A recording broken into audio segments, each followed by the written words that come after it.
Hello fellow Clashers, this is Kairos Time and welcome to another strategy guide to Clash Royale. Today we're going to be talking about how you can counter every deck in the game by understanding the two triangle theory. In today's video, we're going to be covering the Archetype Triangle and the Speed Triangle, and then we're going to bring the two of them together for a complete and better understanding of how the game works by understanding the theory of two triangles. We're then going to cover the counter card exception, and then we're going to talk about how you can apply this to everyday deck building and gameplay. The first topic we're going to cover is the Archetype Triangle. This is basically the interaction between Beatdown, Siege, and Control. Typically, people tend to look at it as like a rock, paper, scissors type of thing, where one has a strength against another and a weakness against the other, but this is not exactly the case. Instead of being like rock, paper, scissors, where rock always gets countered by paper and always beats scissors, and you know the following interactions, it's more like kind of a strength triangle where one is strong against another and weak against another, and it's important to know these strengths and weaknesses. I did cover these three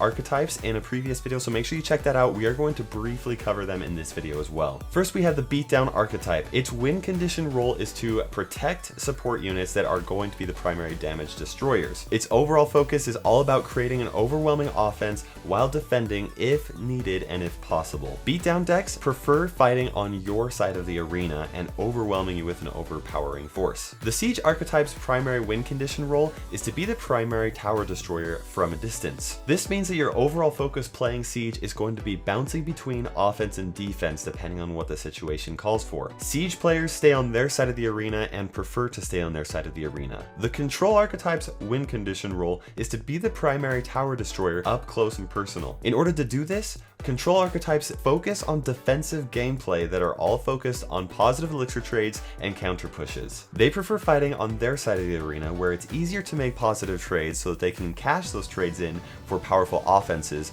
on your side of the arena. This is the triangle. Basically, Beatdown has an advantage over Siege, Siege has an advantage over Control, and Control has an advantage over Beatdown. Let's go into some examples and explain why that is. First, we're going to talk about Beatdown versus Siege. Typically, Beatdown win conditions target defenses. This makes it very difficult for a defensive structure to be able to actually land a hit on the tower, especially if that win condition is targeted on taking care of those defenses regardless of supporting troops. Siege does have a weak offense when it comes to the other archetypes, typically.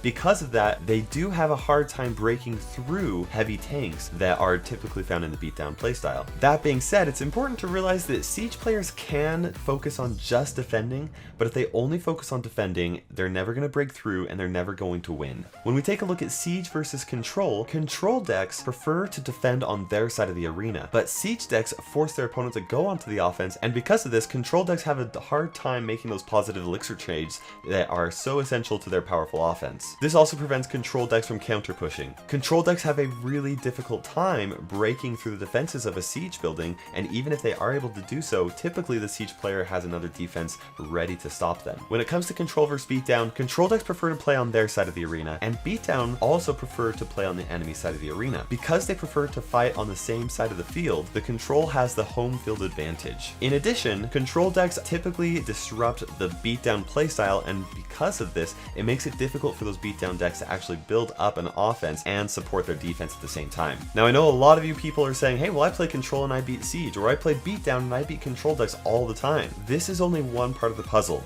Let's go ahead and talk about the other parts of the puzzle that help better explain why the Archetype Triangle actually works. Now let's go ahead and talk about the Speed Triangle, which is also outlined by the Rum Ham in a guide that he wrote about the Doomsday Machine. It outlines the interactions between slow, medium, and fast-paced decks. Just like the Archetype Triangle, it's not exactly like rock, paper, scissors, but one of them does have a slight advantage and also a slight disadvantage against one of the others. Slow decks typically have an average elixir of 3.8 elixir or more, and their offensive mindset is to build up a large push when it's safe to do so. For defense, it actually depends on whether or not you're trying to just defend or you're trying to go on the offense. If you're focusing on offense, you want to try and use highly defensive cards of low cost so that you can actually build up a push without sacrificing too much support on your actual offensive push. If you're focusing on defense, then you want to use cards that are nearly impassable and extremely difficult to overcome. Medium decks typically range between 3.1 or 3.7 average elixir. Their offensive mindset actually depends on whether they're faster or slower than their opponent. If they're faster, their goal is to try and outcycle enemy counters, and if they're slower, their goal is to try and build a push similar to how slow decks do. Their defensive mindset is if they're faster to apply constant pressure or even rush the opposite lane, or if they're slower to use really strong defenses to prevent their opponent from dealing damage to their tower. On the flip side of things, we have slow decks that have an average elixir of 3.0 or less. Their offensive mindset is to try and outcycle enemy counters. Their defensive mindset is to prevent their opponent from building such a strong push that they don't have to try and stop a really massive offense. This means that they try to apply constant pressure or even rush the opposite lane if their opponent is trying to build up a push. Here's the speed triangle. Typically, slow decks have a slight advantage over medium decks have a slight advantage over fast decks, and fast decks have a slight advantage over slow decks. Let's go ahead and explain why. First off, let's go ahead and take a look at slow and medium decks. Slow decks can make a bigger push than medium decks can, and that is a fact. Because of that, the slow push will typically overpower a medium push. Medium rushes typically aren't fast enough to actually disrupt the slow deck's mindset, and because of that, it makes it difficult for a medium deck to actually overcome a slow deck. When it comes to medium fast, the same principles are actually still true. Medium pushes are going to overpower a fast push, and medium decks have defenses that are a little bit more flexible than slow decks, and because of that, when they're building up an offense, they do have that flexibility in defense, and it's difficult for those fast decks to actually rush the other lane. Fast decks typically have a slight advantage over slow decks, and this is because slow decks have very inflexible defenses when they're going on the offense. Fast decks take advantage of these inflexible defenses with rushes, and that definitely disrupts the slow player's mindset so that they have to focus on defending or lose a tower. Once the rush is complete, typically the slow push will not have enough support to actually be super unstoppable, and the fast deck is going to have an easier time stopping the push. Just like with the Archetype Triangle, if you're playing a slow deck, that does not necessarily mean that you're going to lose to every fast deck. This is only one piece of the puzzle that does help us get a better understanding of how things work. Now that we have a firm understanding of how these two triangles work out, we can actually put them together for a much better understanding of how decks interact with each other. This is the two triangle theory. By combining the advantages and disadvantages of the speed triangle as well as the archetype triangle, every deck type is going to end up having fair matches, slight advantages, and strong advantages against other deck types in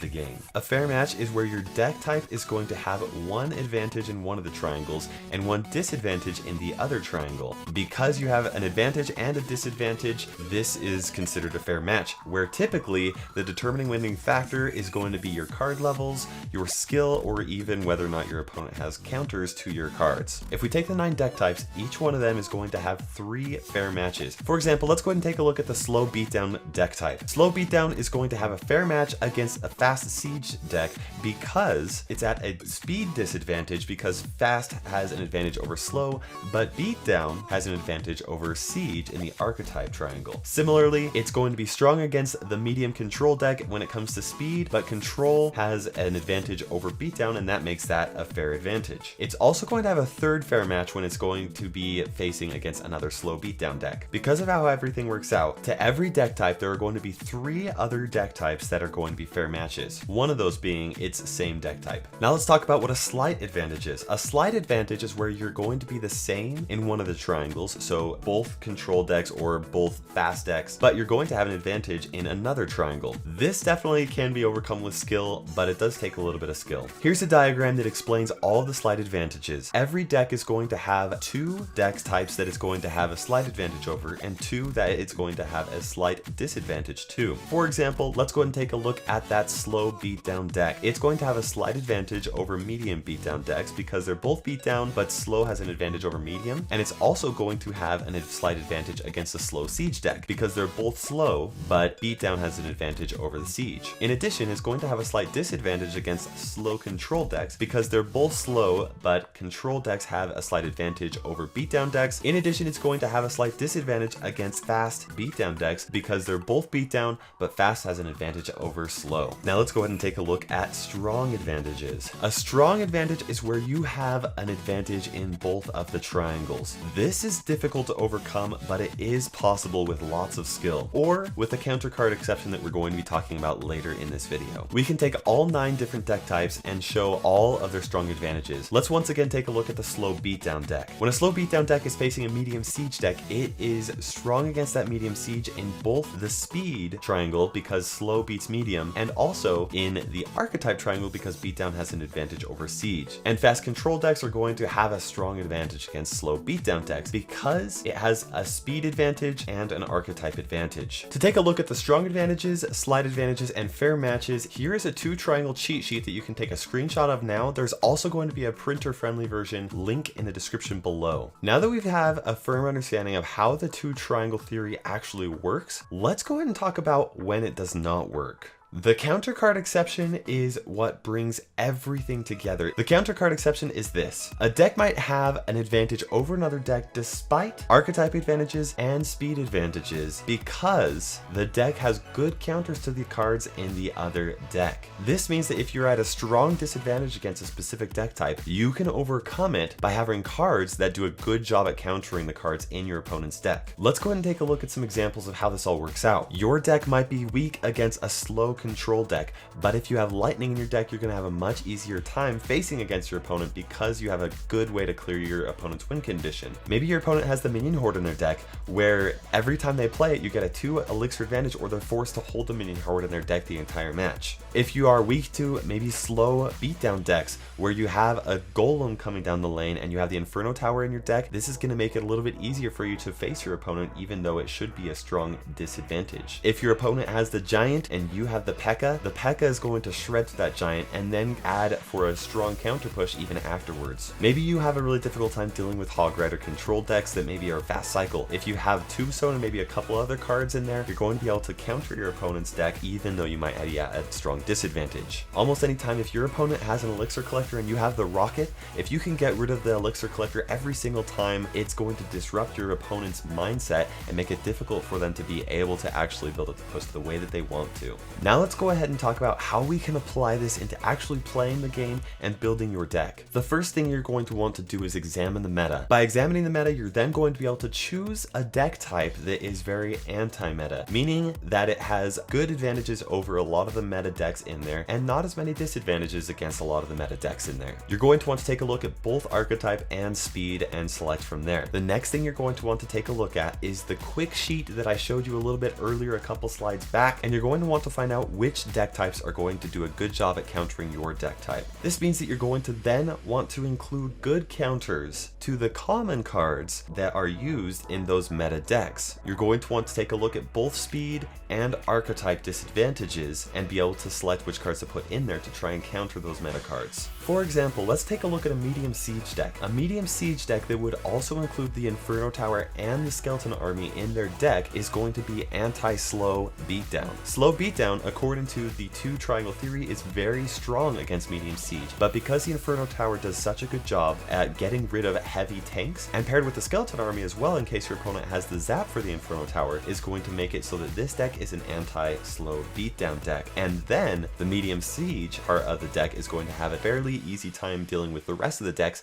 simply because it's a medium siege deck. If you're playing slow beatdown, it would be a good idea for you to include the Tombstone and the Skeletons because slow beatdown decks have a difficult time against fast control decks. By having the Tombstone and Skeletons in there, you have a couple different options that are relatively cheap to help you overcome your opponent, and this makes this an anti-fast control deck. If you're playing fast control decks, you might want to include like a knight and a cannon, for example, so that it becomes more of an anti-medium siege deck. By having the knight and the cannon in there, you have two options that are really good at defending against siege decks and are also pretty good at defending against some medium pushes as well. All of these are only examples that I've seen in the current meta and in the past meta. Now that you're watching this, it might be a totally different meta, and so you might want to explore different options, but you do understand the point. What's important for you to realize are the common deck types that are in the current meta, as well as the common cards that are typically associated with those deck types. If you have a good understanding of this, then when you're building your deck, you're going to have a much easier time dealing with your opponent, regardless of their deck type and regardless of the cards in their deck. Thank you so much for watching.